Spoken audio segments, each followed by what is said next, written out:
हर हर महादेव, जय भोलेनाथ। नमस्कार, मैं साधना पांडे मार्गदर्शन पे आपका स्वागत करती हूँ। दोस्तों, मैं बात करूँगी आज पीपल वृक्ष के नीचे यदि ये चमत्कारी दीपक जलाते हैं तो ये सिर्फ कहने मात्र का चमत्कारी दीपक नहीं है, सच में जीवन में चमत्कार होता है। लेकिन आप जानते हैं, जब किसी विशेष कार्य की हमें सिद्धि करनी होती है या फिर कोई महत्वपूर्ण कार्य हम करते हैं तो उसमें कुछ नियम, कुछ शर्तें होती हैं। तो वैसे ही इस दीपक को जलाने की भी कुछ शर्तें हैं, कुछ नियम हैं, तो उन्हें भी आप जानेंगे। एक चीज़ मैं बता दूं दोस्तों, जैसे वनस्पति शास्त्र के अनुसार बताया गया है कि जैसे हम साक्षात किसी देवता की पूजा करते हैं, ध्यान दीजिएगा, जैसे हम साक्षात किसी देवता की पूजा करते हैं, ठीक उसी तरह यदि हम पीपल, तुलसी, आंवला, बिल्व वृक्ष इसकी पूजा आराधना करते हैं तो ठीक उसी तरह हमें फायदा लाभ होता है जैसे हम साक्षात रूप में किसी देवी देवता की पूजा करते हैं। अभी जिन वृक्षों का मैंने नाम लिया, इन्हें देव वृक्ष कहा जाता है। आप जानते हैं, आंवले पे नारायण का वास बताया गया है और बिल्व वृक्ष पे भगवान भोलेनाथ का, वहीं पे पीपल वृक्ष पे संपूर्ण देवी देवताओं का वास बताया गया है। दोस्तों, भगवत गीता में तो ये भी कहा गया है कि अस्वस्थ सर्व वृक्षाणाम मूल तो ब्रह्म रूपाय, मध्य तो विष्णु रूपिणे, अग्रतः शिव रूपाय, अस्वस्थो नमो नमः। दोस्तों, इसका अर्थ ये है कि पीपल के मूल में, यानी कि पीपल का जो जड़ होता है वहाँ पे ब्रह्मा जी का वास होता है, मध्य में विष्णु जी का वास होता है, अग्रभाग में भगवान शिव जी का जो है वास होता है, निवास होता है। इसलिए साक्षात रूप से पीपल पूजनीय होते हैं। तो कोई भी उपाय हो, कोई भी जो भी आप करना चाहें वो, जैसे कि हम पीपल में जल देते हैं, बड़ी साधारण सी बात है, आप जानते हैं।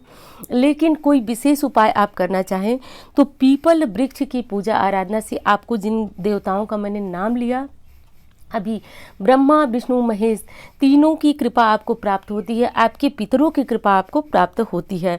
तो इसलिए हमें पीपल पूजना चाहिए, पीपल सींचना चाहिए। लेकिन जो आज की वीडियो है वो एकदम अलग है।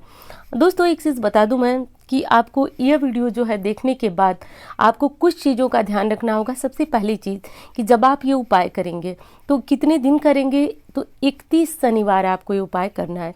और अच्छी बात यह है कि आप इसे कभी से भी प्रारंभ कर सकते हैं, शनिवार के दिन से। दूसरी ये चीज़ है कि इन दौरान जब ये शनिवार का उपाय करें तो आप जो है मांस मछली का सेवन न करें। देखिए, आपको शायद ये मेरी पहली वीडियो लग रही होगी जिसमें मैं ये बात कह रही हूँ। आपको खाने पीने पे मेरे तरफ से कोई भी प्रतिबंध नहीं होता है, फिर भी आप लाभान्वित होते हैं। लेकिन दोस्तों, जब कोई बहुत बड़ा कष्ट है और आप अपनी मुँह मांगी इच्छा पूर्ण कराना चाहते हैं तो इन नियमों का पालन करें, तब जाकर के 100% आपको इसका लाभ मिलेगा।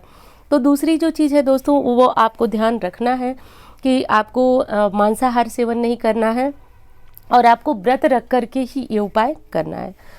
तो यदि वीडियो आपको अच्छी लगे तो आप इसे एक लाइक ज़रूर कीजिएगा दोस्तों, क्योंकि आपके लिए लाइक की वो बटन मेरे लिए बहुत बड़ी प्रेरणा हो जाती है। मुझे समझ में आती है कि जो मैं उपाय बता रही हूँ वो आपको बहुत अच्छी तरह समझ में आ रही है और आप उसे करके लाभान्वित हो रहे हैं। और चैनल को सब्सक्राइब करें, क्योंकि इस चैनल पर कोई भी आपको शुरू से लेकर अब तक की बात मैं कर रही हूँ, कोई भी आडंबर युक्त वीडियो नहीं मिलती है आपको, बिल्कुल साफ सुथरी और शास्त्रोक्त वीडियो मिलती है। तो इसलिए आप इस चैनल को सब्सक्राइब कर सकते हैं। अब दोस्तों, आपको करना यह है कि जब आप पीपल वृक्ष की ये पूजा करें तो शनिवार का आपको व्रत रखना होगा, क्योंकि जब आप शनिवार का व्रत रख कर के इस उपाय को करते हैं, वैसे तो आप अगर कम परेशान हैं या फिर आपको लग रहा है कि कोई छोटी मोटी दिक्कत है जिसके लिए आप ये उपाय कर रहे हैं, तो कोई आवश्यक नहीं है कि आप व्रत रखें। लेकिन कोई बहुत बड़ी चीज़ है जिससे आप बहुत दिनों से मांग रहे थे और आपने बहुत ज़्यादा ठोकर आपके जीवन में आ गई हैं, तो आप व्रत रखें। व्रत में जैसा कि शनिवार व्रत का जो नियम है उसे पालन कीजिएगा। मैं इससे पहले वो वीडियो अपलोड कर चुकी हूँ, तो यदि मुझे याद रहा तो मैं डिस्क्रिप्शन में डाल दूँगी। शनिवार व्रत के संपूर्ण नियमों का पालन आपको करना होगा और तब जाकर आपको ये उपाय करना होगा। कितने दिन करना है, तो 31 शनिवार। जैसा कि महिलाएं बोलेंगी कि हम मासिक धर्म के अंतर्गत कैसे 31 गिना जाए, तो देखिए, हम महिलाओं को शास्त्रों के अनुसार छूट है, हम उन दिनों को छोड़ करके भी जो भी पूजा उपाय की गिनती करते हैं वो कर सकते हैं। तो अब आप समझ गए होंगे। यदि कोई पुरुष करते हैं तब तो वो लगातार करेंगे, उनको किसी भी तरह की बाधा नहीं आएगी। तो अब करना ये है दोस्तों कि आपको सुबह सवेरे जैसे कि शनिवार का व्रत है तो आपको पीपल सींचना चाहिए, लेकिन नहीं सींचते हैं, नहीं पूजा करते हैं तो कोई समस्या नहीं। पूजा करने में क्या होता है, जैसे कि पीपल में विशेष कोई बहुत बड़ी ऐसा नहीं है कि आपको बहुत बड़ा कोई सामग्री लगेगा या फिर बहुत ज़्यादा आपका समय लगेगा। पीपल के नीचे सुबह सवेरे आपको जाना है। जाने के बाद 1 लोटा जल ले लीजिए, काले तिल चावल डाल लीजिए, कुछ भोग के लिए ले लीजिए और आपको 7 परिक्रमा करनी है जो कि विशेष है। तो बस इस प्रकार जल दे करके कुछ भोग अर्पित करके और 7 परिक्रमा महिला है या पुरुष कर लीजिए। अब करने के बाद आपको जो करना है वो शाम को ये इच्छा पूर्ति आपकी जो होने वाली है, आपके मन की कामना जो पूर्ण होने वाली है, उसी के लिए हम जलाएंगे दीपक।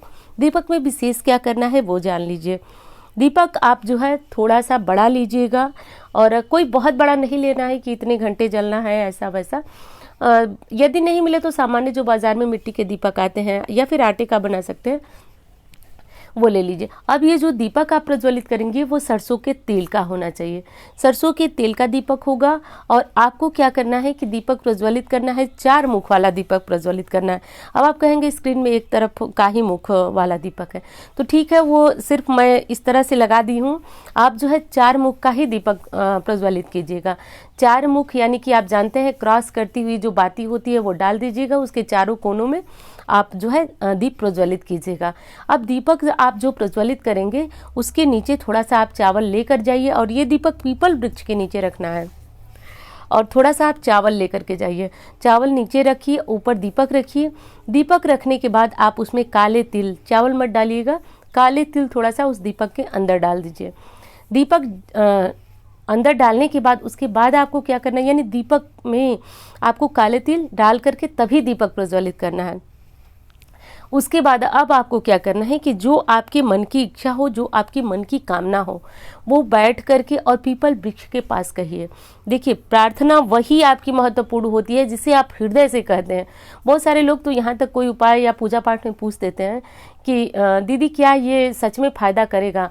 मैं तो वहीं जान जाती हूँ कि उनकी कितनी आस्था है और उनको क्या वो उपाय फ़ायदा करेगा। यदि इस उपाय की बात करूंगी दोस्तों, तो मैं बता रही हूँ आपसे, यदि विश्वास हो तो उस बात को आप समझ सकते हैं कि कई लोग जिनकी मुझसे फ़ोन पे बात हुई, कम से कम 4-5 लोगों को मैंने सिर्फ ये उपाय बताया, शनिवार का व्रत रखवाया और उनको ये उपाय करने को कहा जो मैं आपको बता रही हूँ। तो चूंकि वो लोग करते हैं, क्योंकि वो लोग जो है विशेष बात करते हैं मुझसे, तो वो लोग ये उपाय करते हैं। शायद आपको साधारण सी और आपको लगे कि फ्री की ये जानकारी है तो आप इस उपाय पे विश्वास न करें, लेकिन जो ये सवाल पूछ देता है कि ये उपाय फ़ायदा करेगा, मैं वही समझ जाती हूँ कि बस कर चुका फ़ायदा। तो अब आप समझिए, विश्वास सबसे बड़ी चीज़ होती है दोस्तों, क्योंकि विश्वास से यदि आप एक पत्थर का टुकड़ा है, प्रतिदिन उस पर जल चढ़ाते हैं, उनको पूजा करते हैं, तो उस जो पत्थर है उनमें भी भगवान का वास हो जाएगा, क्योंकि आपने प्रतिदिन उस पीपल में भगवान को उस जो पत्थर को आपने पूजना शुरू किया, उसमें अपने भगवान को देखना प्रारंभ किया, तो वो क्या हो गए आपके भगवान। अब आप जो बोलेंगे वो सुनेंगे, तो ये चीज़ आपकी क्या है, विश्वास है। तो अब आप समझ गए होंगे कि आपको क्या करना है। एक चीज़ और बताऊंगी आपको कि ये उपाय करते वक्त आपको एक काम और करना है। क्या करना है कि ये उपाय करते समय आपको शाम के समय परिक्रमा बिल्कुल भी नहीं करनी है। बिना परिक्रमा का आप इस उपाय को करेंगे। अगली चीज़ आपको ये भी करना है कि आप चाहें तो सुबह के समय थोड़ा सा जो कच्चा सूत होता है, काले रंग का ले लें, सफ़ेद रंग का, परिक्रमा करते समय सूत को बांध दीजिए। कहा जाता है इससे भी आपकी मनोकामना बहुत शीघ्र पूर्ण होती है, तो इस उपाय को कर लें। अब पूजा करते समय, उपाय करते समय एक चीज़ का और ध्यान दीजिएगा, बहुत रात में दीपक आप मत जलाइएगा। आपके प्रश्न आते हैं कि 7 बजे, 8 बजे, 9 बजे हम दीपक जला सकते हैं या नहीं। यदि बहुत आपको लेट हो जाए किसी कारण से तो 7:30 तक दीपक जला लीजिए, लेकिन ये दीपक आप ज़रूर जलाइए। यदि आप किसी लंबी, बहुत सारी बच्चियां हैं जो कि प्रश्न करती हैं क्या प्रेम विवाह हो जाएगा, तो हाँ, मैं आपसे यही कहूँगी, यदि आपकी साधना सच्ची है, भगवान की इच्छा है, तो ज़रूर आप पालेंगे।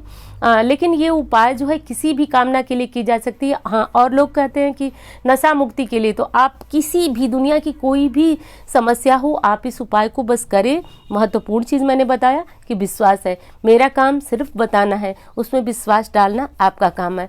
तो इस उपाय की बात यदि मैं कहूँ तो ये उपाय बहुत श्रेष्ठ है। और इस अगली चीज़ जो है वो ये ध्यान देना है कि थोड़ा सा आप व्रत रखते हैं शनिवार का, तो आप जो है झूठ वगैरह मत बोलिए, क्योंकि देखिए शनिदेव उन कर्मों का फल भी देते हैं जिनको हमने जानकर किया है, और उनका भी फल देते हैं जिनको हमने अनजाने में किया है।